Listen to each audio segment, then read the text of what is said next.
എൻ്റെ അവതരണത്തിൻ്റെ പേര് ഇന്ദ്രിയങ്ങൾക്കപ്പുറം എന്നാണ്. അതിൻ്റെ ഇംഗ്ലീഷാണ് ബിയോണ്ട് ദ സെൻസസ്. അപ്പോൾ ഇത് ഫൈൻമാൻ പറഞ്ഞൊരു കോട്ടാണ്. Our imagination is stretch to the utmost, not as in fiction to imagine things which are not really there, but just to comprehend things which are there. So കഥകൾ എഴുതും പോലെ ഇല്ലാത്ത കാര്യങ്ങൾ സൃഷ്ടിക്കുമ്പോഴല്ല, ശരിക്കുമുള്ള വസ്തുക്കൾ, അതായത് നമ്മുടെ ഈ ലോകത്തുള്ള വസ്തുക്കൾ ഏതാണ്ടൊരു ശരാശരി അവസ്ഥയിൽ കഷ്ടിച്ച് മനസ്സിലാക്കുന്നതിനാണ് നമ്മുടെ മനുഷ്യഭാവന അങ്ങേയത്നം എത്തിക്കേണ്ടി വരിക, പരിശ്രമിക്കേണ്ടി വരിക എന്ന് ക്യാരക്ടർ ഓഫ് ഫിസിക്കൽ ലോ എന്നുള്ള പ്രസംഗത്തിൽ ഫൈൻമാൻ പറയുന്നുണ്ട്. ഇതിൽ നിന്നാണ് സത്യത്തിൽ നമ്മുടെ ഇന്ദ്രിയങ്ങൾക്ക് അപ്പുറത്തേക്ക് കടക്കുമ്പോൾ എന്താണ് നടക്കുക എന്നുള്ളതിൻ്റെ ഉള്ളൊരു അത്രയും ഭാവന വേണ്ട ഒരു ഭാഗമാണിത്. ഇന്ദ്രിയങ്ങൾക്കപ്പുറം ശാസ്ത്രം മനുഷ്യപരിധികളെ മറികടക്കുന്ന എങ്ങനെ? എൻ്റെ അടിയിലുള്ള എൻ്റെ ബ്ലോഗിൻ്റെ അഡ്രസ്സാണ് ihalogam.blogspot.com. എൻ്റെ പേര് കണ്ണൻ എന്നാണ്. ശരിക്കുള്ള പേര് കണ്ണൻ എം എന്നാണ്. Kannan Keecheril Facebook I D ആണ്. ഞാനിപ്പോൾ പറഞ്ഞതുപോലെ സെൻട്രൽ യൂണിവേഴ്സിറ്റി ഓഫ് കേരളയിൽ ഫിസിക്സ് ചെയ്യുന്നു. എനിക്ക് സയൻസിനോട് അതിയായിട്ടുള്ള പ്രണയമുണ്ട്. കാൾ സാഗൻ പറഞ്ഞതുപോലെ നമുക്ക് പ്രണയമുള്ളപ്പോൾ അത് ലോകത്തോട് വിളിച്ചു പറയാൻ തോന്നും. When you are in love you want to tell the world. അങ്ങനെ ഒരു പ്രണയം പറച്ചിലിന് വേണ്ടിയിട്ടാണ് ഞാനിവിടെ വന്ന് നിൽക്കുന്നത്. ശാസ്ത്രത്തെ പറ്റിയുള്ള എൻ്റെ പ്രണയം. അപ്പോൾ പറയുന്നതിന് മുമ്പ്, തുടങ്ങും മുമ്പ് ഈ ഒരു കടമ ഞാൻ നിർവഹിച്ചേ പറ്റൂ. കാരണം ധാരാളം ആളുകൾ സഹായിച്ചിട്ടും അങ്ങനെയൊക്കെയാണ് അതിന് മുമ്പിൽ നിൽക്കുന്നത്. ഉറപ്പായിട്ടും ഫ്രീ തിങ്കേഴ്സ് മീറ്റിൻ്റെ സംഘാടകരും മറ്റ് അവതാരകരും വൈശാഖൻ തമ്പിയും ആഷിയും രണ്ടുപേരും ഇവിടെ ഇല്ല. അവർ രണ്ടുപേരും എന്നെ വളരെയധികം സഹായിച്ചിട്ടുണ്ട്. പിന്നെ എന്നെ സഹായിക്കുകയും സഹിക്കുകയും ചെയ്തത് ഈ അവതരണം ഇതിനു പലതവണ റിഹേഴ്സ് ചെയ്ത് നോക്കിയിട്ടുണ്ട്. അതായത് ഇവരായിരുന്നു ഇതിൻ്റെയൊക്കെ പരീക്ഷണ മൃഗങ്ങൾ ഒറിജിനലി. അപ്പോൾ അവർക്കൊക്കെ അതിന് നന്ദി പറയുന്നു. അപ്പോൾ പ്രസൻറ്റേഷൻ തുടങ്ങുമ്പോൾ പറയുന്നത് എന്തിനാണ് ഞാൻ ഈ പ്രസൻറ്റേഷൻ ചെയ്യുന്നത്. അപ്പോൾ ഞാൻ ഈ പ്രസൻറ്റേഷനെ കുറിച്ച് ആദ്യം പറഞ്ഞപ്പോൾ ആളുകൾ ചോദിക്കുകയാണ്, യുക്തിവാദിയായിട്ടുള്ള ഞാൻ ഈ അതീന്ദ്രിയ സാധനങ്ങളെക്കുറിച്ച് എന്താണോ പറയാൻ പോകുന്നത് എന്ന് ആളുകൾ ഒന്ന് രണ്ടും ആളല്ല എൻ്റെ അടുത്ത് ചോദിച്ചത്. അപ്പോൾ അതല്ല, ഇത് നമ്മുടെ ഇന്ദ്രിയങ്ങൾക്കപ്പുറം എന്നുള്ളത് ഉദ്ദേശിക്കുന്നത് നമ്മുടെ കണ്ണിന് കാണാൻ പറ്റാത്തത്, ചെവിക്ക് കേൾക്കാൻ പറ്റാത്തത്, നമുക്ക് ഒരു തരത്തിലും അനുഭവേദ്യമാകാത്ത ധാരാളം യാഥാർത്ഥ്യങ്ങൾ, there are realities out there. ധാരാളം യാഥാർത്ഥ്യങ്ങൾ ഈ ലോകത്തുണ്ട്. ആ യാഥാർത്ഥ്യങ്ങളെ നമ്മളെങ്ങനെ മനസ്സിലാക്കുന്നു എന്നതിനെക്കുറിച്ചാണ് ഈ പ്രസൻറ്റേഷൻ. അപ്പോൾ ആ യാഥാർത്ഥ്യങ്ങളെക്കുറിച്ച് എന്നെക്കൊണ്ടാകും വിധം കുറച്ച് ശാസ്ത്രവസ്തുതകൾ പങ്കുവയ്ക്കുക.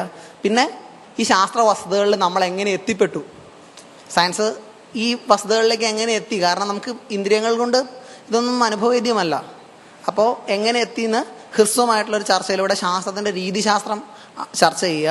പിന്നെ ഇന്ദ്രിയഗോചരമല്ലാത്തത്, നമുക്ക് അനുഭവിക്കാൻ കഴിയാത്തതൊന്നും സാധനങ്ങൾ മറ്റെന്തോ ആണെന്നുള്ള അവകാശവാദങ്ങൾ.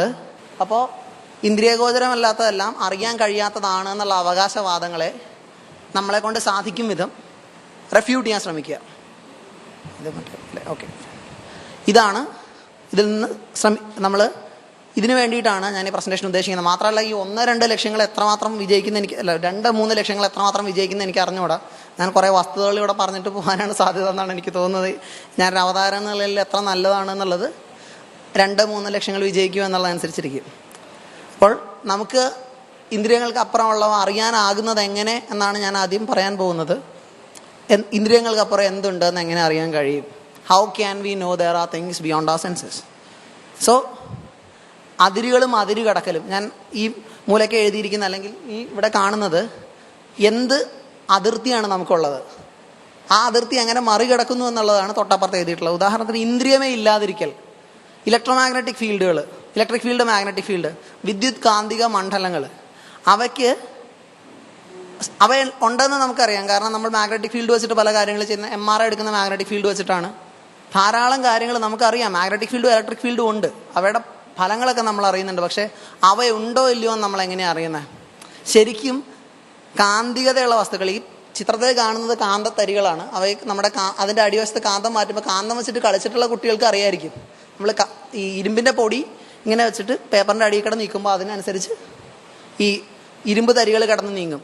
ആ നീക്കത്തിൻ്റെ അനക്കത്തിൻ്റെ ഇത് വെച്ചിട്ടാണ് നമ്മൾ കാന്തികത ഉണ്ട് എന്ന് മനസ്സിലാക്കുന്നത്, അല്ലെങ്കിൽ കാന്തിക മണ്ഡലങ്ങൾ അവിടെയുണ്ട്. ആ ഇരുമ്പിൻ്റെ മേലുണ്ടാകുന്ന ബലം എന്താണെന്നുള്ളത് വെച്ചിട്ടാണ് നമുക്കൊരിക്കലും ഇത് ഇരുമ്പില്ലാതെ സംവദിക്കാൻ പറ്റില്ല. നമുക്കൊരിക്കലും അതിലേക്ക് നമുക്ക് കടന്നു ചെല്ലാൻ കഴിയില്ല. പക്ഷേ സംവദിക്കാൻ കഴിയുന്ന ജീവികളുണ്ട് കേട്ടോ. ചില പ്രാവുകൾക്കൊക്കെ അവരുടെ തലയുള്ള ഇരുമ്പ് വെച്ചിട്ട് സെൻസ് ചെയ്തിട്ട് കൃത്യമായിട്ട് നമ്മുടെ ഭൂമിയുടെ കാന്തിക മണ്ഡലത്തിനനുസരിച്ച് പറക്കാൻ കഴിയും. പക്ഷെ മനുഷ്യർക്ക് അതിനുള്ള സ്ഥിതിയില്ല. അപ്പോൾ നമ്മളിതാണ് ചെയ്യുന്നത്, കാന്തിക തരികൾ ഉപയോഗിച്ച്. പിന്നെ കേൾവി ഒരു പരിധിയാണ്. നമ്മൾ ശബ്ദം എന്ന് വിളിക്കുന്ന സാധനം വായുവിൻ്റെ പ്രകമ്പനങ്ങളാണ്. പക്ഷേ നമ്മൾ സോണിക്, അതായത് നമുക്ക് ശ്രാവ്യമായിട്ടുള്ള ഒരു ചെറിയ പരിധിക്കകത്തുള്ള മാത്രമേ നമുക്ക് ശരിക്കും ഈ ശബ്ദം കേൾക്കാൻ കഴിയൂ. മറ്റ് ശബ്ദങ്ങൾ, ബാക്കിയുള്ള ശബ്ദങ്ങൾ ഉണ്ടെന്ന് നമ്മൾ അറിയുന്നത്, അല്ലെങ്കിൽ എന്തിന് ശബ്ദം എന്ന് പറയുന്നത് വായുവിൻ്റെ പ്രകമ്പനമാണ് എന്ന് തന്നെ അറിയുന്നത് നമ്മൾ ഇപ്പം ഒരു തരത്തിലും വ്യക്തമല്ല അല്ലേ അതിൻ്റെ അകത്ത് കാണുന്നത് എന്താണെന്ന്. വ്യക്തമാണോ? കാണാം, ഒരു സ്പീക്കറിൽ ഒരു സാധനം കിടന്ന് ചാടുന്നത് എനിക്കിവിടെ നിന്ന് നോക്കുമ്പോൾ വ്യക്തമല്ല. കാണാം, എല്ലാവർക്കും കാണാം. ഓക്കെ, അത് ഒരു നോൺ ന്യൂട്ടോണിയൻ ലിക്വിഡാണ്. നമ്മുടെ ചോളപ്പൊടി, അതായത് കോൺ സ്റ്റാർച്ച് വെള്ളത്തിൽ കലക്കി ഒരു പ്രത്യേക ഡെൻസിറ്റിയിലെത്തുമ്പോൾ അത് നോൺ ന്യൂട്ടോണിയൻ ഫ്ലൂയിഡായിട്ട് ആക്ട് ചെയ്ത് തുടങ്ങും. നോൺ ന്യൂട്ടോണിയൻ ഫ്ലൂയിഡ് എന്ന് പറഞ്ഞാൽ നമ്മൾ അതിൽ ഇടിക്കുകയാണെങ്കിൽ കൈ കടന്നു പോവില്ല. അതൊരു ശരിക്കും സോളിഡായിട്ട്, ശരിക്കും ഖരമായിട്ട് തന്നെ പ്രവർത്തിക്കും. നമ്മൾ ഒരു നല്ല ബലത്തിൽ ഇടിച്ചു കഴിഞ്ഞാൽ, പക്ഷേ നമ്മളതിലേക്ക് കൈ കടത്തുകയാണെങ്കിൽ അത് കടന്നു പോകും. പെട്ടെന്ന് ഇൻസ്റ്റൻറ്റേനിയസ് ആയിട്ട് ഒരു നൈമിഷികമായിട്ടുള്ള ബലം അതിലേക്ക് ചെന്ന് കഴിഞ്ഞാൽ നമുക്ക് അതൊരു ഖരമായിട്ട് ആക്ട് ചെയ്യും, അല്ലെങ്കിൽ അത് ദ്രാവകമായിരിക്കും. അങ്ങനെ ഒരു സാധനം നമ്മൾ ഈ സ്പീക്കറിൻ്റെ മുകളിലിട്ട് കഴിഞ്ഞാൽ എയറിൻ്റെ വൈബ്രേഷൻ പതിയെ പതിയെ പതിയെ പതിയെ ഇങ്ങനെ ചെല്ലുമ്പോൾ അത് പൊങ്ങിയിട്ടും ശരിക്കും നമ്മൾ കല്ലിൻ്റെ ഇടിക്കുന്ന പോലെ മുകളിലേക്ക് പൊങ്ങും. എന്നിട്ട് മുകളിൽ നിൽക്കുമ്പോൾ പിന്നെയും ദ്രാവകമാവും. അപ്പോൾ അതിങ്ങനെ ചാടി ഇതുപോലെ സ്പീക്കറിൽ കാണുന്ന പോലെ തത്തി കളിച്ചുകൊണ്ടിരിക്കും. അതാണ് സംഭവിക്കുന്നത്, നോൺ ന്യൂട്ടോണിയൻ ഫ്ലൂയിഡ്. അപ്പോൾ അത് ഒരു സ്വാഭാവിക ദ്രാവകമല്ല ഇതിൽ കാണുന്നത്. അപ്പോൾ ഈ സ്പീക്കറിൻ്റെ മുകളിൽ ഇങ്ങനെ ഇട്ട് കഴിഞ്ഞാൽ നമുക്കിങ്ങനെ ഒരു മുകളിലേക്ക് ഒരു ഫോഴ്സ് വരുന്നുണ്ടെന്ന് മനസ്സിലാവും. സ്പീക്കറിൽ നിന്ന് വരുന്ന ശബ്ദം വായുവിൻ്റെ എന്തോ ഒരു ഫോഴ്സ് ആണെന്നുള്ള കാര്യം നമുക്ക് മനസ്സിലാക്കാൻ പറ്റും. ആ ഒരു മനസ്സിലാക്കലിൽ നിന്നാണ് നമ്മൾ ഈ വായുവിൻ്റെ പ്രകമ്പനങ്ങൾ പലതരത്തിൽ നിരീക്ഷിക്കാം. നമ്മളിപ്പം എൻ്റെ ശബ്ദത്തിൽ തൊണ്ടയിൽ നിന്ന് വരുന്ന വൈബ്രേഷൻസ് ഇതിൻ്റെ അകത്ത് ഒരു ചെറിയ മെംബ്രെയിൻ പിടിച്ചിട്ടാണ് ഇത് വൈദ്യുതകാന്തിക തരംഗം നമ്മുടെ വൈദ്യുതിയാക്കി മാറ്റുകയും പിന്നെ ശബ്ദമായിട്ട് മാറുകയും ചെയ്യുന്നത്. അപ്പോൾ ഈ വായുവിൻ്റെ പ്രകമ്പനങ്ങളാണ് ശബ്ദം എന്നുള്ള തിരിച്ചറിവ് നമുക്ക് വരുന്നു. ഇതുപോലെ തന്നെ ഇതേ സ്പീക്കർ ഉപയോഗിച്ച് തന്നെ നമുക്ക് കേൾക്കാൻ പറ്റാത്ത ശബ്ദങ്ങളും റെക്കോർഡ് ചെയ്തിട്ട് അത് ഡിജിറ്റൽ ഡാറ്റയാക്കി മാറ്റാം. കാരണം അതും വായുവിൻ്റെ പ്രകമ്പനങ്ങൾ തന്നെയാണ്. അപ്പോൾ അങ്ങനെയാണ് നമ്മൾ അൾട്രാസോണിക്, ഇൻഫ്രാസോണിക്, അങ്ങനെ നമുക്ക് കേൾക്കാൻ പറ്റാത്ത പലതരത്തിലുള്ള ശബ്ദങ്ങളുണ്ടെന്ന് തിരിച്ചറിയുന്നത്. പിന്നെ കാഴ്ച എന്ന് പറയുമ്പോൾ കാഴ്ച വിദ്യുത് കാന്തിക തരംഗങ്ങളാണ് എന്നൊക്കെ നമുക്ക് പറയാം.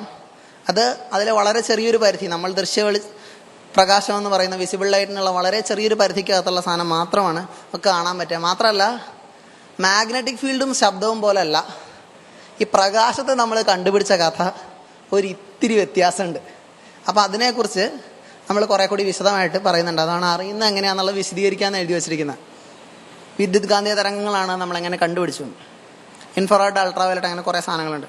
അപ്പോൾ ചുവപ്പിനിപ്പുറം, അതായത് ചുവപ്പിന് മുമ്പ് ഒരു റേഡിയേഷൻ, അതായത് അവിടെ ഒരു ലൈറ്റ് ഉണ്ട് എന്ന് കണ്ടുപിടിക്കുന്നത് സത്യത്തിൽ വില്യം ഹെർഷലാണ്.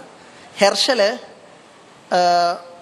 പരീക്ഷണങ്ങൾ നടത്തായിരുന്നു സൂര്യപ്രകാശത്തിൽ ഏറ്റവും ചൂടുള്ള കളർ ഏതാണ്? ചുവപ്പാണെന്നാണ് സാധാരണ ധരിച്ചു വച്ചിരിക്കുന്നത്. അപ്പോൾ ഏറ്റവും ചൂടുള്ള പ്രകാശം ഏതാണെന്ന് ഇതിൽ കാണാമല്ലോ, ഒരു സ്പെക്ട്രം പോലെ വന്നിരിക്കുന്നത്. അപ്പോൾ അതിൽ ഓരോന്നിലും ഓരോ തെർമോമീറ്ററുകൾ വയ്ക്കുകയാണ്. ആ തെർമോമീറ്ററുകൾ ഓരോന്നും ഏത് താപനില വന്നു എന്നുള്ളത് വെച്ചിട്ട് ഏറ്റവും ചൂടുള്ള നിറം ഏതാണ് എന്ന് നിർണ്ണയിക്കാനാണ് ഹെർഷൽ ശ്രമിച്ചത്. അപ്പോൾ ചുവപ്പിനപ്പുറത്ത്, കംപ്ലീറ്റ് ആക്സിഡൻ്റ് ആണ് കേട്ടോ, മനഃപൂർവ്വം വെച്ചതൊന്നുമല്ല, ചുവപ്പിനപ്പുറത്ത് റൂമിൻ്റെ താപനില എന്തായിരിക്കും? കാരണം ചുവപ്പിനപ്പുറത്തേക്ക് പ്രകാശമൊന്നും വരുന്നില്ല നമ്മുടെ കാഴ്ച വെച്ചിട്ട്. ചുവപ്പിന് തൊട്ടിപ്പുറത്ത് റൂമിൻ്റെ ആ മുറിയുടെ താപനില എന്തായിരിക്കും അറിയാൻ വേണ്ടിയിട്ട് ഒരു കൺട്രോൾ തെർമോമീറ്ററും കൂടെ അവിടെ വെച്ചു ഹെർഷൽ. എൻ്റെ പരീക്ഷണം കഴിഞ്ഞ് വന്ന് നോക്കുമ്പോൾ ഏറ്റവും താപനില കൂടുതൽ അദൃശ്യമായിട്ടിരിക്കുന്നിടത്താണ്. അപ്പോൾ ഹെർഷൽ ഞെട്ടിപ്പോയി. ഹെർഷൽ പരീക്ഷണം പലതവണ ആവർത്തിച്ചു. എന്നിട്ട് proceedings of the royal society of ലണ്ടനിൽ ഏപ്രിൽ 1800 ഫലം പ്രസിദ്ധീകരിച്ചു. Experiments on the refrangibility of the invisible rays of the sun's എന്നാണ് ആ പേപ്പറിൻ്റെ പേര്. ആ പേപ്പർ പലരും ഈ പരീക്ഷണങ്ങൾ ആവർത്തിച്ചു. അങ്ങനെ ആളുകൾക്ക് മനസ്സിലായി അവിടെ അദൃശ്യമാണ്, നമുക്ക് ഒരു തരത്തിലും കാണാൻ പറ്റില്ല, നമുക്ക് യാതൊരു പരിചയമില്ലെങ്കിലും അങ്ങനെ ഒരു സാധനം അവിടെ ഉണ്ട്. ഓക്കെ, ഇൻഫ്രാറെഡ്, അതായത് റെഡിന് താഴെ ലൈറ്റുണ്ട്. നമ്മൾ പ്രിസം വെച്ച് കഴിഞ്ഞാൽ തിരിഞ്ഞു വരുന്ന ഒരു പ്രകാശം അവിടെ ഉണ്ട് ചുവപ്പിനപ്പുറം. ഞാൻ തിരിച്ചറിഞ്ഞു. ചുവപ്പിനപ്പുറം ഉണ്ടെങ്കിൽ നമ്മുടെ ഹെർഷലിനെ പോലെ തന്നെ അപ്പുറം വശം കണ്ടുപിടിച്ച ആൾ യോഹാൻ വില്യം റിട്ടർ എന്ന് പറയുന്ന ഒരാളാണ്. റിട്ടറിൻ്റെ വിശ്വാസം എല്ലാത്തിനും ഈ തലയ്ക്ക് വാലുണ്ട് എന്നുള്ളതുപോലെ പോസിറ്റീവിനും നെഗറ്റീവ് ഉണ്ട്. അപ്പോൾ ചൂടാക്കുന്ന തരംഗങ്ങൾ ഒരു വശത്തുണ്ട്, അപ്പം മറ്റേ വശത്ത് തണുപ്പിക്കുന്ന തരംഗങ്ങൾ വേണമല്ലോ. അപ്പോൾ ആ ഒരു വിശ്വാസത്തിൻ്റെ പേരിൽ റിട്ടർ മറ്റേ അറ്റത്ത് ഈ വയലറ്റിൻ്റെ അപ്പുറത്ത് കിടന്ന് സകല സർക്കസും കളിച്ചു. സ്വന്തം വിശ്വാസം വച്ചിട്ടാണ്, പക്ഷേ അൾട്രാവയലറ്റ് തണുപ്പിക്കുന്ന കിരണങ്ങളല്ല. അങ്ങനെ പല പല പല പരീക്ഷണങ്ങൾ വയലറ്റിന് അപ്പുറത്ത് നടത്തിയപ്പോൾ അതിലൊന്നാണ് ഈ ഞാനിവിടെ കാണിച്ചിരിക്കുന്ന വയലറ്റിന്. ആ ഒരു വെള്ള പേപ്പർ കറുത്തിരിക്കുന്ന കാണാമല്ലോ, ചെറുതായിട്ട് ഒരു കറുപ്പ് കുത്തുകൾ. അത് വയലറ്റിന് തൊട്ടപ്പുറത്ത് ശരിക്കും കറുത്തിരിപ്പുണ്ട്, ശ്രദ്ധിച്ചു കഴിഞ്ഞാൽ വയലറ്റിന് തൊട്ടിപ്പുറത്ത് ആ ഭാഗമാണ് അൾട്രാവയലറ്റ്. ഈ പേപ്പർ വെറും പേപ്പർ, അത് സിൽവർ നൈട്രേറ്റ് ആണ്. അത് ഫോട്ടോ സെൻസിറ്റീവ് ആണ്. പ്രകാശം ഏറ്റവും കൂടുതൽ വലിച്ചെടുക്കുന്ന അൾട്രാവയലറ്റിൻ്റെ ഭാഗത്താണ്. അൾട്രാവയലറ്റ് ശരിക്കും വളരെ കെമിക്കലി ആക്റ്റീവ് ആയിട്ടുള്ള റേ ആണ്. അപ്പോൾ റിട്ടർ അതിനെ കെമിക്കൽ റേസ് എന്നാണ് വിളിച്ചത്. അപ്പോൾ പിന്നീട് നമുക്കൊരു എളുപ്പത്തിന് റെഡിനപ്പുറം ഇൻഫ്രാറെഡ്, വയലറ്റിനപ്പുറം അൾട്രാവയലറ്റ് നല്ല രീതിയിൽ ആ ഒരു ടെർമിനോളജി വരെയാണ് ഉണ്ടായത്. പക്ഷേ റിട്ടർ ചെയ്ത പരീക്ഷണത്തിൻ്റെ കാര്യം നമ്മൾ ആലോചിച്ച് നോക്കണം. റിട്ടർ തണുപ്പിക്കാനാണ് കണ്ടുപിടിക്കാൻ നോക്കിയത്, പക്ഷെ അങ്ങനെ ഒരു സാധനം ഇല്ലാത്തതുകൊണ്ട് മറ്റ് പരീക്ഷണങ്ങൾ നടത്തി അൾട്രാവയലറ്റ് എന്നൊരു സാധനം ഉണ്ട് എന്ന് തിരിച്ചറിയാനുണ്ടായത്. റിട്ടറുടെ ഈ അന്ധവിശ്വാസത്തിൻ്റെ പേര് നാച്ചുറൽ ഫിലോസഫി എന്നാണ്. അതന്ന് പലരും വിശ്വസിച്ചുകൊണ്ടിരുന്ന സാധനമാണ്. എല്ലാത്തിനും ഒരു ഓപ്പോസിറ്റ് ഉണ്ടാവണം, അങ്ങനെ ഉണ്ടായിക്കോണമെന്ന് പ്രകൃതിയിലൊരു നിയമവുമില്ല. എന്തായാലും അങ്ങനെയാണ് നമ്മൾ ഇങ്ങനെ കുറേ നമുക്ക് ഇന്ദ്രിയങ്ങൾക്ക് അപ്പുറം കുറേ രശ്മികളുണ്ടെന്ന് മനസ്സിലായത്. ഓക്കെ, ഇതാണ് മുമ്പ് വൈശാഖൻ തമ്പി ഇതിനെക്കുറിച്ച് സംസാരിച്ചിട്ടുണ്ട്. വർണ്ണരാജി എന്ന് ശരിക്കും വിളിക്കാൻ പറ്റില്ല. വർണ്ണരാജി മഴവില്ലിൻ്റെ മലയാളമാണ്. സ്പെക്ട്രം എന്നുള്ള വാക്കിന് മലയാളമില്ല. എന്നാൽ ഇത് വിദ്യുത് കാന്തിക സ്പെക്ട്രമാണ്. അപ്പോൾ റേഡിയോ തരംഗങ്ങൾ, മൈക്രോവേവ്, ഇൻഫ്രാറെഡ്, പിന്നെ നമ്മുടെ ദൃശ്യപ്രകാശം, അൾട്രാവയലറ്റ്, എക്സ്റേ, ഗാമറേ, ഇങ്ങനെ കുറേ കിടക്കുകയാണിത്. പിന്നെ മറ്റൊരു കാര്യം, റേഡിയോ തരംഗങ്ങളിൽ അവിടെ നിൽക്കുകയോ അല്ലെങ്കിൽ ഗാമ തരംഗങ്ങളുടെ ഇപ്പുറത്തോ നിൽക്കുന്നില്ല. ഇത് രണ്ട് സൈഡിലേക്കും അനന്തമായിട്ട് കണ്ടിന്യൂ ചെയ്ത് പോയിക്കൊണ്ടിരിക്കുക. ഇത് ഏറ്റവും കുറഞ്ഞ, ഇതിപ്പം റേഡിയോ തരംഗങ്ങൾക്ക് വളരെ ഊർജ്ജം കുറവാണ്. ഗാമ കിരണങ്ങളൊക്കെ അടിച്ചു കഴിഞ്ഞാൽ നമ്മൾ കരിഞ്ഞു പോകും, അത്രയ്ക്ക് ഊർജ്ജമാണ്. പക്ഷേ ഇവയ്ക്ക് ഇടയിൽ കരിഞ്ഞു പോലെ നമ്മൾ ശരിക്കും ഇലക്ട്രോണുകളായിട്ട് ഡിസിൻറ്റഗ്രേറ്റ് ചെയ്തു പോകും. അത്രയും ഊർജ്ജമുള്ള കിരണങ്ങളാണ് ഗാമ കിരണങ്ങളൊക്കെ. അപ്പോൾ ഇത്രയും ഇതിൻ്റെ അപ്പുറത്തേക്കും ഇപ്പുറത്തേക്കും ഉണ്ട്. അങ്ങനെ ഒരു കുറഞ്ഞതെന്നോ കൂടിയെന്നോ പറയാൻ പറ്റില്ല. ഇതിപ്പോൾ നമുക്ക് പരിചയമുള്ളൊരു ചെറിയ വിട്ടെടുത്ത് വച്ചിരിക്കുന്നു എന്നേ ഉള്ളൂ. അപ്പോൾ നമ്മൾ ഇതൊന്നും കാണുന്നില്ലല്ലോ. അപ്പം നമ്മൾ ലൈറ്റ് കാണുന്നു, ചുവപ്പ്, പച്ച, നീല എന്നൊക്കെ പറയുന്ന നിറം കണ്ടിട്ടാണ്. ഈ അദൃശ്യമായിട്ടുള്ള സാധനങ്ങൾക്ക് ഇവിടെ ഇപ്പം നിറം കൊടുത്തിട്ടുണ്ടെന്ന് വേണമെങ്കിൽ പറയാം. ഇപ്പുറത്തെ എൻ്റെ റേഡിയോയ്ക്ക് നീലയൊക്കെ കൊടുത്തിട്ടുണ്ട്. ഇതൊക്കെ എന്തിൻ്റെ അടിസ്ഥാനത്തിലാണ് കൊടുക്കുന്നത്? അപ്പം അതിൻ്റെ അടിയിൽ കുറേ നമ്പേഴ്സ് കാണാമല്ലോ. ഇപ്പം 10⁻², 1, 10⁻−3, ഇങ്ങനെയൊക്കെ കുറേ നമ്പേഴ്സ് കാണാമല്ലോ. ആ നമ്പേഴ്സ് എന്താണ്? ആ നമ്പേഴ്സിനാണ് നമ്മൾ തരംഗ ദൈർഘ്യം, അതായത് വേവ് ലെങ്ത് എന്ന് പറയുന്നത്. എന്താണ് ഈ വേവ് ലെങ്ത്? ഇനിയിപ്പോൾ അതാണ് പറയുന്നത്. വേവ് ലെങ്തിനെ മനസ്സിലാക്കാൻ ഏറ്റവും നല്ല ഉദാഹരണം ഓളങ്ങളാണ്. അതായത് നമ്മുടെ ജലത്തിലുള്ള ഇത്. കഴിഞ്ഞ തവണ മിഡ് ബ്രെയിൻ ആക്ടിവേഷനെ കുറിച്ച് പറയാൻ പോയപ്പോൾ ഞാൻ ഇതേ കാര്യം തന്നെ വേവ് ലെങ്ത് എന്താണെന്ന് എക്സ്പ്ലെയിൻ ചെയ്യാൻ ശ്രമിച്ചായിരുന്നു. അവിടെ ഞാൻ ഇങ്ങനെയിട്ട് കൈയിട്ട് കാണിച്ച് ആകെ അലമ്പായി. ഓക്കെ, അതെന്താണെന്ന് പറയാൻ പറ്റില്ല. പക്ഷെ ഇത്തവണ വിഷ്വൽ എയ്ഡ്സ് വെച്ചിട്ട് പറഞ്ഞ് ശരിയാക്കാൻ പറ്റുമോ എന്ന് നോക്കട്ടെ. അന്ന് വിഷ്വൽ എയ്ഡ്സ് ഉണ്ടായിരുന്നില്ല. അപ്പോൾ എന്തായാലും ഇങ്ങനെ പോകുന്ന ഒരു ഉയർച്ചയുടെയും മറ്റേ ഉയർച്ചയുടെയും ഇടയ്ക്കുള്ള ഒരു ചെറിയ നീളം, ആ നീളം നമ്മുടെ പ്രകാശത്തിൻ്റെയൊക്കെ വെച്ച് നോക്കുമ്പോൾ നാനോമീറ്ററുകൾ എന്ന് പറയുന്ന അത്രയും ചെറുതായിരിക്കും. എന്നാലും ആ രണ്ട് ഉയർച്ചകൾക്കിടയിലുള്ള ആ ഒരു നീളത്തിനാണ് നമ്മൾ വേവ് ലെങ്ത് എന്ന് പറയുന്നത്. ഇങ്ങനെ ഒരു ഉയർച്ച ഇങ്ങനെ പോകുന്നു, അടുത്ത ഉയർച്ചയുമായിട്ടുള്ള ആ ഒരു നീള വ്യത്യാസത്തിനാണ് നമ്മൾ വേവ് ലെങ്ത് എന്ന് പറയുക. അതാണ് നമ്മുടെ തരംഗങ്ങളെ മനസ്സിലാക്കാനുള്ള ഏറ്റവും നല്ല ഉദാഹരണം. നമുക്കിപ്പം ജല തരംഗങ്ങൾ, അതായത് ഓളങ്ങൾ എന്ന് പറയാം. അപ്പോൾ ഇതാണ് ഇലക്ട്രോമാഗ്നറ്റിക് സ്പെക്ട്രം. കുറേ കൂടി മറ്റേതിലെ പോലെ കളറൊന്നുമില്ല, നല്ല ബോറായിട്ട് വരച്ച് കഴിഞ്ഞാൽ ഇങ്ങനെ ഇരിക്കും. അപ്പോൾ ഇതാണ് വിദ്യുത് കാന്തിക വർണ്ണരാജി. നമ്മൾ മനസ്സിലാക്കേണ്ട കാര്യം, തരംഗ ദൈർഘ്യം എന്ന് നമ്മൾ പറഞ്ഞ ആ വേവ് ലെങ്ത്തിന് വിപരീത ആനുപാതികം, അതായത് ഓപ്പോസിറ്റ്ലി പ്രൊപ്പോർഷണലായിട്ട് ഫ്രീക്വൻസി എന്ന് പറയുന്ന ഒരു വാല്യൂ ഉണ്ട്. ഈ ഫ്രീക്വൻസിക്ക് പ്രൊപ്പോർഷണലാണ് നമ്മൾ പറഞ്ഞ എനർജി. ഇങ്ങനെയാണ് ഇത് പോകുന്നത്. അപ്പോൾ ഫ്രീക്വൻസി അങ്ങോട്ടും ഇങ്ങോട്ടും പറഞ്ഞ് ഞാനവിടെ രണ്ട് സൈഡിലും ക്വസ്റ്റ്യൻ മാർക്ക് ഇട്ടിരിക്കുന്നത് അതുകൊണ്ടാണ്. രണ്ട് സൈഡിലേക്ക് എത്ര പോകുന്നു എന്ന് നമുക്കറിയില്ല. ഒരു സൈഡിലേക്ക് ഫ്രീക്വൻസി കൂടുന്നു, മറ്റേ സൈഡിലേക്ക് വേവ് ലെങ്ത് കുറയുന്നു. അങ്ങനെ ഒരു ഇത് വിദ്യുത് കാന്തിക വർണ്ണരാജിയിലുള്ള നമ്മൾ ശ്രദ്ധിക്കേണ്ട കാര്യം, അവിടെ ഞാൻ ചെറിയൊരു വെളുപ്പ് നാട ആക്കിയിട്ടുണ്ട്. ആ ഒരു നമുക്ക് കാണാൻ പറ്റുന്ന അത്രയും ചെറിയൊരു ഭാഗമാണ്. റിച്ചർഡ് ഡോക്കിൻസ് പറഞ്ഞ പോലെ ഒരു പർദ്ദയിലൂടെ മാത്രം, പർദ്ദയുടെ ചെറിയൊരു ഗ്യാപ്പിലൂടെ മാത്രം നമ്മൾ ലോകത്തെ കാണുകയാണ്. നമ്മൾ കാണുന്നത് ശാസ്ത്രജ്ഞന്മാരല്ലെങ്കിൽ ശാസ്ത്രകാരന്മാർ കാണുന്നതിന് കുറെ കൂടി വലിപ്പമുണ്ട്. കാരണം ഞങ്ങളെന്ന് പറയുന്നത് വലിയ അഹങ്കാരമായി പോകില്ല എന്ന് വിചാരിക്കുന്നു. എന്തായാലും ശാസ്ത്രജ്ഞർ അത്രയും വലിയൊരു സ്പെക്ട്രത്തിലൂടെയാണ് ലോകത്തെ കാണുന്നത്. അപ്പോൾ അറിയാനാകുന്നത് എന്തൊക്കെ എന്നുള്ളതും കാര്യമാണ്. ഞാനിപ്പോൾ കുറേ ലൈറ്റുകളെ പറ്റി പറഞ്ഞു, ഗാമാറേ, എക്സ്റേ, മൈക്രോവേവ്. അപ്പോൾ ഇങ്ങനെയുള്ള സാധനങ്ങളോട് ഉപയോഗമുണ്ട്, അറിയാം. റേഡിയോ ഉറപ്പായിട്ട് എല്ലാം അറിയാം. ടി വി സംരക്ഷണം ഉൾപ്പെടെ റേഡിയോയാണ്. മൊബൈൽ മൈക്രോവേവ് ആണ്.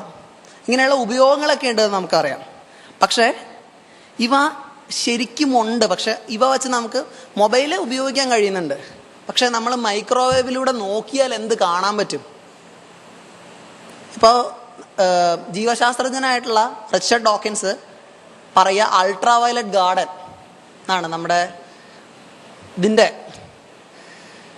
തേനീച്ചയുടെ കണ്ണിലൂടെ നോക്കി കഴിഞ്ഞാൽ ഒരു വ്യത്യസ്തമായിട്ടുള്ള പൂന്തോട്ടമാണ് കാണുക. അവരുടെ പൂവിൻ്റെ നമ്മുടെ തേൻ നുകരാനുള്ള ഭാഗം എടുത്തു കാട്ടിയിരിക്കുന്ന പോലുള്ളൊരു ചിത്രമാണ് പലപ്പോഴും. തേൻ നുകരാനായിട്ടല്ല, പൂമ്പൊടി പോളിനേറ്റ് ചെയ്യാൻ വേണ്ടിയിട്ടുള്ള പാകത്തിനുള്ള ഒരു അറേഞ്ച്മെൻ്റാണ് ഈ പുഷ്പങ്ങളിൽ നമ്മൾ അൾട്രാവയലറ്റ് പ്രകാശം നോക്കിയാൽ കാണാം. ആ ഇതുപോലെ ഞാൻ നോക്കുമ്പോൾ, ഞാനൊരു ജ്യോതിശാസ്ത്ര കുതുകിയാണ്.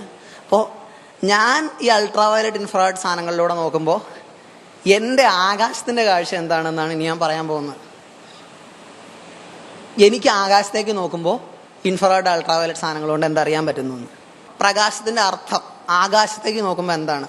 ഈ പ്രകാശത്തിൻ്റെ ഊർജ്ജമാണല്ലോ ഞാൻ പറഞ്ഞ പോലെ തരംഗദൈർഘ്യം, ഈ ആവൃത്തി, അതായത് ഫ്രീക്വൻസി അല്ലെങ്കിൽ ഊർജ്ജം, എനർജി, ഇവയായിട്ട് ബന്ധപ്പെട്ടാണ് ഈ പ്രകാശത്തിൻ്റെ അർത്ഥം എന്താണെന്ന് കിടക്കുന്നത്. അപ്പോൾ ഇൻഫ്രാറെഡ് പ്രകാശമാണെങ്കിൽ നമ്മൾ പല രസകരമായിട്ടുള്ള ചിത്രങ്ങളും കണ്ടിട്ടുണ്ടാവും ആകാശത്തിൻ്റെ, നമ്മുടെ തിളങ്ങി നിൽക്കുന്ന ചിത്രങ്ങളൊക്കെ.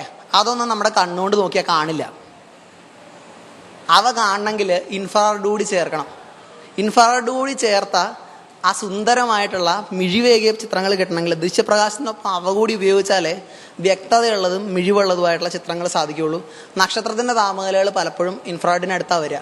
അപ്പം നക്ഷത്രങ്ങളെ കാണാനായിട്ട് നമ്മൾ ഉപയോഗിക്കുന്ന ദൃശ്യപ്രകാശവും ഇൻഫ്രാറെഡും കൂടെ കൂട്ടിയിട്ടാണ് ഞാൻ അതിൽ കാണിച്ചിരിക്കുന്നത്. അങ്ങനെയുള്ളൊരു ഒബ്സർവേറ്ററിയാണ്. എൻ്റെ പേര് വിസ്റ്റ എന്നാണ്, visible and infrared survey telescope for astronomy. അകത്തുള്ള അതിൻ്റെ അകത്ത്, ആ കെട്ടിടത്തിനകത്ത് എന്താണെന്ന്, പുറത്തുള്ള ഇൻസെറ്റിൽ കാണുന്ന അതിൻ്റെ പുറത്തുള്ള രൂപം എന്താണെന്ന്. ഇനി അൾട്രാവയലറ്റ്, അതായത് നക്ഷത്രങ്ങളെക്കാൾ ഉയർന്ന താപനിലയുള്ള വസ്തുക്കൾ, അതായത് ഉദാഹരണത്തിന് ഇപ്പം നക്ഷത്രങ്ങളുടെ ഇടയ്ക്ക് കുറേ നെബുല പൊടി കിടപ്പുണ്ട്. ഇൻട്രസ്റ്റലാർ ഡസ്റ്റ് എന്ന് പറയും നമ്മൾ. നക്ഷത്രങ്ങൾക്കിടയിലെ ദ്രവ്യങ്ങൾ പൊടി പോലെ ഇങ്ങനെ കിടക്കും. അവയൊക്കെ സത്യം പറഞ്ഞു കഴിഞ്ഞാൽ നക്ഷത്രങ്ങൾ ഒരിടത്ത് നിൽക്കുക, ഇത് പൂക്കുറ്റി വിട്ട പോലെ ഓടി കിടക്കുകയാണ്. അപ്പം ഇവയുടെ സ്പീഡ് ഭയങ്കരമായിരിക്കും. അതുകൊണ്ട് തന്നെ ഇവയ്ക്ക് വളരെ ഉയർന്ന ഊർജ്ജമായിരിക്കും. ഇവ കാണണമെങ്കിൽ നമ്മൾ അൾട്രാവയലറ്റിലൂടെ നോക്കിയാലേ നടക്കും. ഈ അൾട്രാവയലറ്റ് സ്പെക്ട്രത്തിലുള്ള നമ്മുടെ സ്പെക്ട്രോഗ്രഫി എന്ന് പറയുന്ന ഒരു രീതിയുണ്ട്. അതിനെക്കുറിച്ച് കൂടുതൽ സത്യത്തിൽ നമ്മുടെ വൈശാന്തമ്പി അദ്ദേഹത്തിൻ്റെ ഒരു പ്രസൻറ്റേഷനിൽ ഡിസ്കസ് ചെയ്തിട്ടുണ്ട്. ഞാൻ തൽക്കാലം സ്പെക്ട്രോഗ്രഫിയിലേക്ക് കൂടുതൽ കിടക്കുന്നില്ല. പക്ഷേ ആ പ്രകാശത്തിൻ്റെ സ്വഭാവം അനുസരിച്ച് സ്പെക്ട്രോഗ്രാഫിക് പഠനങ്ങളിലൂടെ ഇതിൻ്റെ ഈ നമ്മുടെ ഇൻട്രസ്റ്റലാർ മീഡിയത്തിൻ്റെ ഘടക പദാർത്ഥങ്ങൾ എന്താണ്, അതായത് നമ്മൾ കിടക്കുന്ന പൊടിയിലൊക്കെ വെള്ളമാണോ മെത്തൈനാണോ, ഇതൊക്കെ നമുക്ക് നിർണ്ണയിക്കാൻ കഴിയും. അപ്പോൾ അങ്ങനെ ഒരു ടെലസ്കോപ്പാണ് സൈഡിൽ കാണിച്ചിരിക്കുന്ന ഇൻ്റർനാഷണൽ എക്സ്റേ ഒബ്സർവേറ്ററി. പിന്നെ റേഡിയോ അല്ലെങ്കിൽ മൈക്രോവേവ് ഉപയോഗിച്ച് വളരെ താഴ്ന്ന, ഞാൻ പറഞ്ഞല്ലോ റേഡിയോ മൈക്രോവേവ് വളരെ ഊർജ്ജം കുറഞ്ഞ ഇടങ്ങളാണ്. നിങ്ങൾ വിചാരിക്കും ബ്ലാക്ക് ഹോളിനൊക്കെ ഭയങ്കര എനർജി ആയിരിക്കുന്നത്. സത്യത്തിലല്ല. ബ്ലാക്ക് ഹോളിൻ്റെയൊക്കെ റേഡിയേഷൻ വരുന്ന വളരെ ചെറിയ, ഹോക്കിംഗ് റേഡിയേഷനൊക്കെ മൈക്രോവേവിലാണ്. ബ്ലാക്ക് ഹോളുകൾ, സൂപ്പർനോവയുടെ പൊട്ടിത്തെറിച്ചതിൻ്റെ അവശിഷ്ടങ്ങൾ, ഇതൊക്കെ നമ്മൾ കാണുക റേഡിയോ മൈക്രോവേവിലാണ്. മാത്രമല്ല പ്രപഞ്ചത്തിലെ ഏറ്റവും പഴയ പ്രകാശം, അതായത് കോസ്മിക് മൈക്രോവേവ് ബാക്ക്ഗ്രൗണ്ട്, അതും നമ്മൾ മൈക്രോവേവ് റേഡിയോ ഇതിലാണ് കാണുക. അങ്ങനെയുള്ള അത്രയും ചെറിയ, നമ്മൾ ഇതിനു മുമ്പ് കണ്ട ടെലസ്കോപ്പുകളൊക്കെ വളരെ ചെറുതാണ്. ഇതിൻ്റെ ടെലസ്കോപ്പ് ആണല്ലേ വലിയ കൊടയാണ്. കാരണം അത്രയും ചെറിയ ഊർജ്ജമായതുകൊണ്ട് നമ്മളത് പിടിച്ചെടുക്കാൻ മുഴുത്ത കൊടകൾ വേണ്ടി വരും. അങ്ങനെയാണ് റേഡിയോ മൈക്രോവേവ് ആസ്ട്രോണമി നടക്കുക. ഇനി ഇതിൽ നിന്ന് ഇനി ഇവ കൊണ്ട് എങ്ങനെയാണ് ഉപയോഗിക്കുന്നത് എന്നുള്ളതിനെ പറ്റിയിട്ട് ഒരു ഉദാഹരണം കൂടി പറഞ്ഞുകൊണ്ട് പ്രസൻറ്റേഷൻ അവസാനിപ്പിക്കുകയാണ്. ഉദാഹരണം ടാബി സ്റ്റാർ എന്നുള്ളതിൻ്റെ കഥയാണ്. ഇത് സത്യത്തിൽ കഴിഞ്ഞ കൊല്ലമൊക്കെ വാർത്തയായ നക്ഷത്രമാണ്. എന്ന് വെച്ച് കഴിഞ്ഞാൽ ഈ നക്ഷത്രത്തിന് ചുറ്റും അന്യഗ്രഹ ജീവികളുണ്ട്, അന്യഗ്രഹ ജീവികളുടെ വലിയ നിർമ്മിതികളുണ്ട്, ഇങ്ങനെയൊക്കെയാണ് പറഞ്ഞത്. അപ്പോൾ ഇത് ടാബി എന്ന് പറയുന്നത് കണ്ടുപിടിച്ച ശാസ്ത്രജ്ഞയുടെ പേരാണ്. അപ്പോൾ ടാബി സ്റ്റാർ ഇത് ഇൻഫ്രാഡ് അൾട്രാവയലറ്റ് വെളിച്ചങ്ങളിൽ എങ്ങനെ ഇരിക്കുന്നുള്ളതിൻ്റെ ഫോട്ടോയാണ്. ഭാഗ്യത്തിന് ഇങ്ങനെ കിട്ടിയതാണ്. എന്തായാലും ഞാൻ അൾട്രാവയലറ്റ് ഇൻഫ്രാഡ് എന്നൊക്കെ പറയുമ്പോൾ വിസിബിൾ ലൈറ്റിലില്ലാതെ അൾട്രാവയലറ്റ് ഇൻഫ്രാഡിലുള്ളൊരു ഫോട്ടോ വിക്കിപീഡിയ കിടക്കുന്നു. അപ്പോൾ എടുത്തിടാതിരിക്കുന്നത് ശരിയാണോ? എന്തായാലും അടുത്തതിലേക്ക് ടാബിയുടെ നക്ഷത്രം. അപ്പോൾ പറയുന്നതിന് മുമ്പ് ചെറിയൊരു വഴിമാറ്റം ആവശ്യമുണ്ട്. കാരണം എന്താണ് ഈ ടാബിയുടെ നക്ഷത്രത്തിൻ്റെ സവിശേഷത എന്നറിയണല്ലോ. അപ്പോൾ എന്താണ് ഈ തീവ്രത കൊണ്ട് അർത്ഥമാക്കുന്നത്? അതാണ് ഒരു നക്ഷത്രത്തിൻ്റെ ഈ ഒരു നമ്മളിവിടെ നോക്കുക, അപ്പം നക്ഷത്രം അവിടെ, അതിൻ്റെ ഇടയ്ക്ക് ഒരു വസ്തു വരിക, അപ്പം അത് വരുന്ന പ്രകാശം കുറയ്ക്കും. കുറച്ച് പ്രകാശം അറിയല്ലോ, ഒരു പ്രകാശ സ്രോതസ്സിൻ്റെ ഇടയ്ക്ക് ഒരു സാധനം വന്നു കഴിഞ്ഞാൽ പ്രകാശം കുറയും. അപ്പം നമ്മൾ എത്ര പ്രകാശം വരുന്നു എന്ന് അളക്കുന്നുണ്ടെന്ന് വയ്ക്കുക. അപ്പോൾ ഈ പ്രകാശം എത്ര കുറഞ്ഞു എന്നുള്ള വെച്ചിട്ട് അതിൻ്റെ ഇടയ്ക്ക് വരുന്ന വസ്തുവിൻ്റെ സൈസ് ഉൾപ്പെടെ നമുക്ക് കുറേ കാര്യങ്ങൾ ഡിറ്റർമിൻ ചെയ്യാം. അപ്പോൾ അതാണ് പ്രകാശം വരുന്നത് കുറയും. നമുക്ക് ശരിക്കും നമ്മൾ ഇത്രയും ദൂരത്തു നിന്നുള്ള ഒരു നക്ഷത്രത്തെയാണ് നോക്കുന്നത്, അത്രയും നമുക്ക് അളക്കാൻ പാകത്തിനൊരു കുറവ് വരുന്നുണ്ടെങ്കിൽ അത് മിക്കവാറും ഗ്രഹത്തിൻ്റെ വലിപ്പമുള്ളൊരു സാധനം ആയിരിക്കും.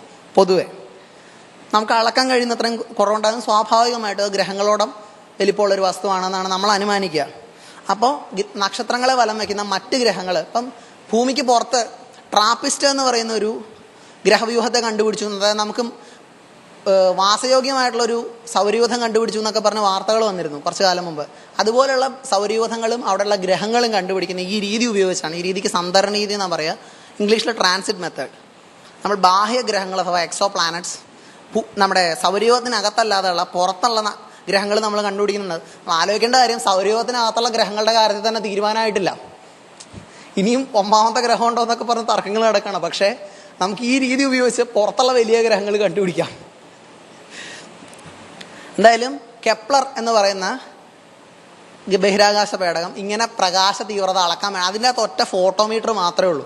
അതിങ്ങനെ ഞാൻ ഈ ആകാശത്തിൻ്റെ കുറേ ചതുരങ്ങൾ വരച്ച് വെച്ചിട്ടില്ലേ ആകാശത്തിൽ ചിത്രത്തിൽ, ആ ഒരു ചെറിയ ഭാഗത്തുള്ള കുറച്ച് 1.5 ലക്ഷം നക്ഷത്രങ്ങൾ, അവയുടെ പ്രകാശ തീവ്രത തുടർച്ചയായിട്ട് അളന്നുകൊണ്ടിരിക്കുകയാണ്. എന്തെങ്കിലും കുറവുണ്ടോ? റാൻഡമായിട്ട് സെലക്ട് ചെയ്തിരിക്കുന്നതല്ല, വേറെ കുറേ എന്താ പറയുക സാധ്യതകൾ നമ്മുടെ ഏറ്റവും അടുത്തുള്ള നക്ഷത്രങ്ങൾ കൂടുതലുള്ള ആകാശഭാഗം എന്നൊക്കെ നോക്കിയിട്ട് പല പരിഗണനകളിലുമാണ് നമ്മൾ ഈ കെപ്ലർ ചൂണ്ടിയിരിക്കുന്നത്. പക്ഷേ 1.5 ലക്ഷം നക്ഷത്രങ്ങൾ അവിടെ ഉണ്ട്. ആ ഭാഗം നിരീക്ഷിക്കാൻ വേണ്ടിയിട്ടാണ് കെപ്ലർ എന്നുള്ള ബഹിരാകാശ പേടകം നമ്മൾ വിക്ഷേപിച്ചിരിക്കുന്നത്. കെപ്ലറിന് ഭൂമിയുടെ വലിപ്പമുള്ള ഗ്രഹങ്ങൾ പോലും ഉണ്ടാക്കുന്ന മങ്ങലുകൾ തിരിച്ചറിയാൻ പറ്റും. മുമ്പുള്ള നമ്മുടെ ഭൂമിയിൽ നമ്മളിതിനു മുമ്പ് ചെയ്യുന്ന ടെലസ്കോപ്പുകൾക്കൊന്നും അത് സാധ്യമല്ല. ഭൂമിയുടെ സൈസുള്ള ഏതെങ്കിലും ഒരു സാധനം മങ്ങൽ ഉണ്ടാക്കുന്നുണ്ടെങ്കിൽ കെപ്ലറിന് പറ്റും. അപ്പോൾ ഇതാണ് ടാബിയുടെ നക്ഷത്രത്തിൻ്റെ പ്രകാശ തീവ്രതയുടെ കർവ്. ഇപ്പം അതിൻ്റെ അകത്ത് കാണാം, ഇപ്പം സാധാരണയുള്ള 100% 1 എന്ന് പറഞ്ഞുള്ള വര. ആദ്യത്തെ ഗ്രാഫിൽ ഇത് 85ലേക്ക് കുറഞ്ഞിട്ടുണ്ട്, അത് 15% കുറഞ്ഞു. രണ്ടാമത്തെ ഗ്രാഫിൽ ഇത് 80%ലേക്ക് കുറഞ്ഞു, 20% കുറവ്, 15-20% ഒക്കെ ഇങ്ങനെ കുറഞ്ഞു വരുന്നു. വ്യാഴത്തിൻ്റെ സൈസുള്ള ഒരു ഗ്രഹം ഉണ്ടാക്കുക 1% കുറവാണ്. ഇതെന്തൂരം എമണ്ട ഗ്രഹമായിരിക്കണം ആലോചിച്ച് നോക്കിക്കഴിഞ്ഞാൽ. പക്ഷെ അങ്ങനെ ഒരു ഗ്രഹമല്ല ഇത്. ഗ്രഹമാണെങ്കിൽ ഇത് കുറേ നേരം കൂടി ഇത് ലാസ്റ്റ് ചെയ്യും. ഇത് ഗ്രഹമല്ല, എന്താണെന്ന് യാതൊരു പിടുത്തവുമില്ല. ഇതുകൊണ്ടാണ് ഈ അന്യഗ്രഹ ജീവികളായിരിക്കാമെന്ന് ജേസൺ റൈറ്റ് എന്ന് പറയുന്ന ഒരു ശാസ്ത്രജ്ഞൻ ഒരു സിദ്ധാന്തം മുന്നോട്ട് വെച്ചത്. പക്ഷെ അത് മാത്രമല്ല ഉള്ള സിദ്ധാന്തം, അതിനെക്കുറിച്ച് നമുക്ക് ചെയ്യാം. ടി.എസ്. ബൊയാജിയൻ എന്ന് പറയുന്ന, അതായത് ടെബത്ത എസ് ബൊയാജിയൻ എന്നുള്ള അദ്ദേഹമാണ് ടെബത്ത ബൊയാജിയൻ. ഇവരാണ് നക്ഷത്രങ്ങൾ കണ്ടുപിടിച്ച് ആ നമ്പറിൻ്റെ നക്ഷത്രത്തിൻ്റെ നമ്പർ അതാണ്. തൽക്കാലം നമ്മൾ ടാബീസ് നക്ഷത്രം എന്ന് വിളിക്കുന്നു. 20% വരെ പ്രകാശ തീവ്രത കുറയുന്നു.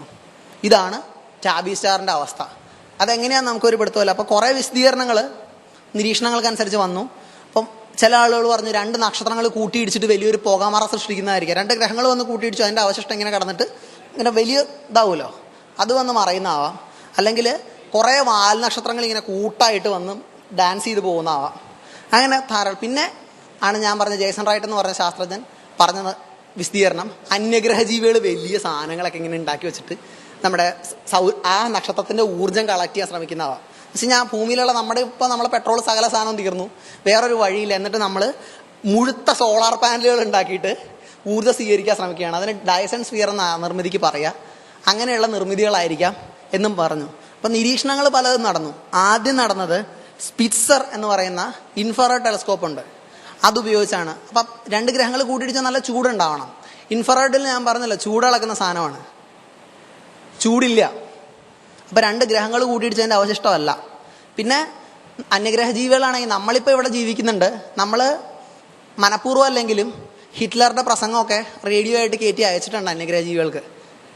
ആദ്യം നമ്മളെ ഈ എന്താ പറയുക, അന്യഗ്രഹ ജീവികൾക്ക് പിടിക്കാൻ മാത്രമുള്ള ബലത്തിൽ ആദ്യം വിട്ടിരിക്കുന്ന സാധനം നമ്മുടെ മോസ്കോ ഒളിമ്പിക്സിൽ ഹിറ്റ്ലർ പ്രസംഗിച്ച സാധനമാണ്. നമ്മുടെ ഹിറ്റ്ലറുടെ പ്രസംഗമാണ് ഭൂമിയുടെ ആദ്യത്തെ റേഡിയോ കയറ്റുമതി ബഹിരാകാശത്തേക്ക്. അത് നമ്മുടെ കാൾസാഗറിന്റെ കോണ്ടാക്ട് നോവലിൽ പറയുന്നുണ്ട്. ഞെട്ടുന്നുണ്ട് ഈ ശാസ്ത്രജ്ഞന്മാരിങ്ങനെ വരുമ്പോൾ എന്ത് ചെയ്ത് അന്യഗ്രഹ ജീവികളോ ഹിറ്റ്ലറുടെ പ്രസംഗമൊക്കെ തിരിച്ചയച്ചു തരുന്നതെന്ന്. അപ്പം അങ്ങനെ ഒരു ഇതുണ്ട്. എന്തായാലും റേഡിയോ ഇത്രയും വികസിതമായിട്ടുണ്ടെങ്കിൽ അബദ്ധത്തിലാണെങ്കിലും കുറേ റേഡിയോ ലീക്കേജ് ഉണ്ടാവും. അതുണ്ടോ എന്ന് സെറ്റി, അതായത് search for extra terrestrial intelligence എന്ന് പറയുന്ന ഒരു ഗ്രൂപ്പുണ്ട്, അവരന്വേഷിച്ചു. അതുമല്ല. ഇനി ആകെയുള്ളത് ബ്രാഡ്ലി ഷെയ്ഫർ എന്ന് പറയുന്ന ഒരു പുലിയുണ്ട്. ആൾ ഭയങ്കര ഭീകരനായിട്ടുള്ള അസ്ട്രോണമറാണ്. ആൾ കുത്തിയിരുന്നിട്ട് ഒരു 100 കൊല്ലത്തെ ഈ ടാബി സ്റ്റാറിൻ്റെ ബ്രൈറ്റ്നസ് മൊത്തം എടുത്തിരുന്ന് പഠിച്ചു. ഈ വാൽനക്ഷത്രങ്ങളുള്ള സിദ്ധാന്തം ശരിയല്ല എന്ന് പറഞ്ഞു പുള്ളി. വാൽനക്ഷത്രങ്ങൾ ശരിയല്ല. നമുക്ക് 100% തൃപ്തികരമായിട്ടുള്ള വിശദീകരണം ഇല്ല ഇതിന്. നമുക്ക് അതങ്ങനെ ഒരു സ്റ്റാർ അവിടെ കിടക്കുന്നു എന്നേ ഉള്ളൂ. നമ്മൾ 1.5 ലക്ഷം നക്ഷത്രങ്ങളെ കെപ്ലർ കൊണ്ട് പരിശോധിച്ചിട്ടുള്ളൂ. മാത്രമല്ല കെപ്ലറിൻ്റെ ഈ 1.5 ലക്ഷം നക്ഷത്രങ്ങളുടെ തന്നെ പ്രകാശ ഡാറ്റ കുറേ വർഷത്തെ ഉണ്ട്. അത് നമ്മൾ മൊത്തം പരിശോധിച്ച് കഴിഞ്ഞിട്ടില്ല. ഇനി പരിശോധിക്കുന്നതിൻ്റെ ഇടയ്ക്ക് എപ്പിക് നമ്പർ എന്ന് പറയുന്ന 65% കുറയുന്ന വേറൊരു നക്ഷത്രം കൂടെ കണ്ടുപിടിക്കുകയും ചെയ്തു ഇതിൻ്റെ ഇടയ്ക്ക്. നമുക്ക് യാതൊരു വിശദീകരണവും ഇല്ലാത്തൊരു പ്രതിഭാസമാണിത്. ഞാനിത് പറയാൻ കാരണം ശാസ്ത്രത്തിൽ എപ്പോഴും ഇതുപോലൊരു അൺസർട്ടനിറ്റി ഉണ്ടാവും, നമുക്കൊരു അവ്യക്തത ഉണ്ടാവും. ശാസ്ത്രമാണെങ്കിൽ അതിൻ്റെ ഒരു മുഖമുദ്ര ഇതാണ്. അത് പറയാൻ വേണ്ടിയിട്ടാണ് ഇത് പറഞ്ഞത്. അപ്പോൾ ഞാൻ ഈ വിഷയത്തെക്കുറിച്ച് ഓഖമിൻ്റെ കത്തിയും ടാബിയുടെ നക്ഷത്രമെന്ന് എൻ്റെ ബ്ലോഗിൽ ഇതിനെപ്പറ്റി കൂടുതൽ ലേഖനം എഴുതിയിട്ടുണ്ട്. അപ്പോൾ ഇതിൻ്റെ റെഫറൻസുകൾ എന്തെങ്കിലും വേണമെങ്കിൽ ഞാൻ തൽക്കാലം ഇവിടെ പറയുന്നില്ല. ലേഖനത്തിൽ വ്യക്തമായിട്ട് ഞാൻ ഓരോ ക്ലെയിമിനും റെഫറൻസ് ഇട്ടിട്ടുണ്ട്. അപ്പോൾ പിന്നെ ഇതിന് വേണ്ടിയിട്ടാണ് ഇത്രയും പറഞ്ഞത്. ശാസ്ത്രവും കവടശാസ്ത്രവും തമ്മിൽ എന്താ വ്യത്യാസം? ആർക്കും ലഭ്യമാവുന്ന ഫലങ്ങൾ, റിട്ടറുടെ തണുത്ത സാധനം കണ്ടുപിടിക്കാൻ നോക്കിയിട്ട് ആർക്കും പറ്റില്ല. റിട്ടറുടെ കെമിക്കൽ റേസേ നമുക്ക് റെപ്ലിക്കേറ്റ് ചെയ്യാൻ പറ്റുള്ളൂ. മാത്രമല്ല അന്യഗ്രഹ ജീവികളുടെ നിർമ്മിതികളെന്ന് പറഞ്ഞ ഒരാൾ സജസ്റ്റ് ചെയ്തപ്പോൾ മറ്റാളുകൾ പരീക്ഷിച്ച് നോക്കുമ്പോൾ ഇല്ല. ആവർത്തനക്ഷമത, അതായത് റിപ്പീറ്റബിലിറ്റി ശാസ്ത്രത്തിൻ്റെ ഒരു മുഖമുദ്രയാണ്. പിന്നെ ഭാവിയിൽ ഉപയോഗിക്കാൻ കഴിയുക. അതായത് നമ്മൾ ഇൻഫ്രാറെഡ് കണ്ടുപിടിക്കുന്നു, ഹെർഷലിൻ്റെ ഇൻഫ്രാറെഡ് ഉപയോഗിച്ച് നമുക്ക് വളരെ വർഷങ്ങൾക്ക് ശേഷം അവിടെ 2 ഗ്രഹങ്ങൾ കൂട്ടിയിടിച്ചുള്ള ചൂടില്ല എന്ന് കണ്ടുപിടിക്കാൻ കഴിയുന്നു. അങ്ങനെ ഒരു തുടർച്ചയുണ്ട് ശാസ്ത്രത്തിന്. ഇൻഫ്രാറെഡ് കണ്ടുപിടിക്കുന്നു, അതിന് വേറൊരു ഉപയോഗം കണ്ടെത്തുന്നു. നമ്മൾ മൈക്രോവേവ് കണ്ടുപിടിക്കുന്നു, അതുകൊണ്ട് മൊബൈൽ ഉണ്ടാക്കുന്നു. അങ്ങനെ 100 കണക്കിന് ഉപയോഗങ്ങൾ. പിന്നെ ഞാൻ ടാബിയുടെ നക്ഷത്രത്തിൻ്റെ കാര്യങ്ങൾ പറഞ്ഞ പോലെ ഒരു അവസാന തീർച്ച എന്ന് പറയുന്ന ഒരു കാര്യം ശാസ്ത്രത്തിന് ഒരിക്കലും ഉണ്ടാവില്ല. ഉറപ്പായിട്ടും തീർച്ചയുള്ള കാര്യങ്ങളുണ്ട്, പരിണാമം ശരിയാണെന്നറിയാം, അങ്ങനെയൊക്കെ. പക്ഷേ തീർച്ച എപ്പോഴും ഒരു സംശയം ഉണ്ടാവും അവസാനം. Uncertainty, repeatability, continuity, uncertainty. അപ്പോൾ ഇതാണ് എനിക്ക് പറഞ്ഞു നിർത്താനുള്ളത്. The feeling of awed wonder that science can give us is one of the highest experiences of which the human psyche is capable. It's a deep aesthetic passion to rank with the finest that music and poetry can offer. സയൻസിന് നൽകാനാവുന്ന സംഭ്രമജനകമായ ആശ്ചര്യം മനുഷ്യ മനസ്സിന് സാധ്യമാകുന്നതിൽ ഏറ്റവും ഉന്നതമായ അനുഭവങ്ങളിലൊന്നാണ്. അത് ഉദാത്തമായ സംഗീതത്തിനും കവിതകൾക്കും നൽകാനാവുന്നതിനോട് കിടപിടിക്കുന്ന അഗാധമായിട്ടുള്ള സൗന്ദര്യാഭിനിവേശമാണെന്നാണ് Richard Dawkins അൺവീവിംഗ് the rainbow എന്നുള്ള പുസ്തകത്തിൽ പറഞ്ഞിരിക്കുന്നത്. ഈ സത്യത്തിൽ അൺവീവിംഗ് ദ റെയിൻബോ ആണ് എന്നെ ഈ പ്രസന്റേഷന് വേണ്ടിയിട്ട് പ്രേരിപ്പിച്ചത്. സത്യത്തിൽ തുടക്കത്തിൽ പ്രസന്റേഷൻ തുടങ്ങുമ്പോൾ എനിക്ക് അറിയില്ലായിരുന്നെങ്കിലും പിന്നീട് എനിക്ക് മനസ്സിലായി ഞാൻ അൺവീവിംഗ് ദ റെയിൻബോ വായിച്ചുകൊണ്ടാണ് ഞാൻ ഈ പ്രസന്റേഷൻ ചെയ്തതെന്ന്. എന്തായാലും ഇതാണ് അതിൻ്റെ റെഫറൻസസ്. പിന്നെ അരമണിക്കൂർ എന്നെ സഹിച്ചതിന് വളരെ നന്ദി. ഇനി സംശയങ്ങളും വല്ലതും ഉണ്ടെങ്കിൽ. നന്ദി അണ്ണൻ. ഒരു ഓൺലൈൻ ക്വസ്റ്റ്യൻ ചോദിച്ചുകൊണ്ട് നമ്മൾ സ്റ്റാർട്ട് ചെയ്യുന്നു. ഒരു ഓഡിയൻസ് ക്വസ്റ്റ്യനും കൂടി നമുക്ക് അനുവദിക്കാൻ സാധിക്കും. ഒരു ഓഡിയൻസ് ക്വസ്റ്റ്യനും കൂടി. അത് ആരാണ് എന്ന് ഒരാൾക്കും കൂടി നമുക്ക് അനുവദിക്കാൻ സാധിക്കുകയുള്ളൂ. സമയം നമ്മൾ വളരെയധികം കുറവാണ്. ചോദിച്ചു. Does black hole emit waves? I had an impression that you can only see them in lens effect in background radiation. Please elaborate. Vishnu ഡിംഗഭക്തൻ ആണ് ചോദിച്ചിരിക്കുന്നത്. ഓക്കെ, ലെൻസ് എഫക്റ്റ് എന്ന് പറയുന്ന സാധനം ഇദ്ദേഹം ഉദ്ദേശിച്ചത് ഗ്രാവിറ്റേഷണൽ ലെൻസിങ് ആണെന്ന് തോന്നുന്നു. എന്തായാലും ഗ്രാവിറ്റേഷണൽ ലെൻസിങ് മാത്രം വെച്ചിട്ടല്ല ബ്ലാക്ക് ഹോൾസ് കാണാൻ സാധിക്കുക. 100% ട്രാൻസ്പെറൻ്റ് അല്ല. ഹോക്കിംഗ് റേഡിയേഷൻ എന്ന് പറയുന്ന ഒരു പ്രതിഭാസം വഴി മൈക്രോവേവ് എമിഷൻ നടത്തുന്നുണ്ട് ബ്ലാക്ക് ഹോൾസ്. അപ്പോൾ ശരിയാണ്. നമ്മൾ ധരിച്ചു വെച്ചിട്ടുണ്ടെങ്കിൽ ബ്ലാക്ക് ഹോൾ എല്ലാം അബ്സോർബ് ചെയ്യുന്ന ഒരു സാധനമാണ്. പക്ഷേ ഈ ബ്ലാക്ക് ഹോളിൻ്റെ സ്വഭാവം കാരണം ബ്ലാക്ക് ഹോൾ കുറച്ച് റേഡിയേഷൻസ് എമിറ്റ് ചെയ്യുന്നുണ്ട്, വളരെ ചെറിയ ഊർജ്ജം കുറഞ്ഞ ഫ്രീക്വൻസിയിൽ. അത് ചെയ്യുന്നുണ്ട്. അതിൻ്റെ എന്താ പറയുക, ക്വാണ്ടം മെക്കാനിക്കൽ വിശദീകരണങ്ങളിലേക്ക് ഞാൻ പോകുന്നില്ല. അതിൻ്റെ കാരണം ഒന്ന്, എനിക്കത് കൃത്യമായിട്ട് പറയാൻ പാകത്തിന് ഞാൻ പഠിച്ചിട്ടില്ല, ഞാനത് പഠിച്ചിട്ടല്ല വന്നിരിക്കുന്നത്. മറ്റൊരു കാര്യം, അത് വളരെ സങ്കീർണമാണത്. അത് തന്നെ ഒരു 15 മിനിറ്റ് പറയാനുള്ളതുണ്ട്. അതുകൊണ്ട് എന്തായാലും ഉണ്ട്. ഗ്രാവിറ്റേഷണൽ ലെൻസിങ് മാത്രം വെച്ചിട്ടല്ല ബ്ലാക്ക് ഹോൾ ഡിറ്റക്ട് ചെയ്യുന്ന. സത്യത്തിൽ ഗ്രാവിറ്റേഷണൽ ലെൻസിങ് വെച്ചിട്ട് നമ്മൾ ഇതുവരെ ഒരു ബ്ലാക്ക് ഹോൾ ഡിറ്റക്ട് ചെയ്തിട്ടില്ല. കണ്ണൻ, ഒരു ചോദ്യമുണ്ട്. ഇവിടുത്തെ ഓഡിയൻസിൽ നിന്ന് വന്ന ചോദ്യമാണ്. ET പറ്റിയുള്ള ഒരു ഹൈപ്പോത്തറ്റിക്കൽ ചോദ്യമാണ്. ET മനുഷ്യരുണ്ടെങ്കിൽ ഭൂമിയിൽ നിന്ന് വ്യത്യസ്തമായ ഗ്രാവിറ്റിയിൽ അവരുടെ സൈസ് എങ്ങനെയായിരിക്കും? ഭൂമിയേക്കാൾ ഗ്രാവിറ്റി കുറഞ്ഞിരുന്നാൽ അവരുടെ രൂപം ജൈജാൻറ്റിക് ആകുമോ? ഒന്ന് ഹൈപ്പോത്തൈസ് ചെയ്യാമോ? അത് സത്യത്തിൽ ഞാൻ ഹൈപ്പോത്തസൈസ് ചെയ്യേണ്ട കാര്യമില്ല. നല്ല സുന്ദരമായിട്ട് ഗലീലിയോ അത്രയും പഴക്കത്തിൽ ഹൈപ്പോത്തസൈസ് ചെയ്ത് വച്ചിട്ടുണ്ട്, എത്ര വലുതാകാം എത്ര ചെറുതാകാം എന്നൊക്കെ. ശരിയാണ്, സ്കെലിട്ടൺ സൈസ് കൂടാനുള്ള സാധ്യതയുണ്ട്. നമ്മുടെ സ്കെലിറ്റൽ സ്ട്രക്ചറിന് ബലം കൂടാനും കുറയാനും ഒക്കെയുള്ള സാധ്യതയുണ്ട്. ഇപ്പോൾ നമ്മുടെ ഐസക് അസിമോവിൻ്റെ വ്യാഴത്തിൽ ആളുകൾ ജീവിക്കുന്ന കഥയുണ്ട്. അതിൻ്റെ അൺപ്രസിഡന്റഡ് വിക്ടറി, അങ്ങനെ എന്തോ ഒരു കഥയുടെ പേര് ഞാൻ വിട്ടുപോയി. അവിചാരിത വിജയം എന്ന് പറഞ്ഞ ശാസ്ത്രഗതിയിൽ മലയാളത്തിൽ തർജ്ജമ ചെയ്തെന്നാണ് ഞാനത് വായിച്ചത്. അതിൽ ഇവർ വളരെ കുള്ളന്മാരാണ്. ഗുരുത്വാകർഷണം കൂടിക്കഴിഞ്ഞാൽ ഉറപ്പായിട്ടും ശക്തമായിട്ടുള്ള നമ്മുടെ അസ്ഥികളുള്ള കുള്ളന്മാരായിട്ടായിരിക്കും അവരുണ്ടാവുക. പിന്നെ മറ്റൊരു കാര്യം, ഞാൻ പറഞ്ഞ വിഷയമായിട്ട് ഇതിന് യാതൊരു ബന്ധവുമില്ല.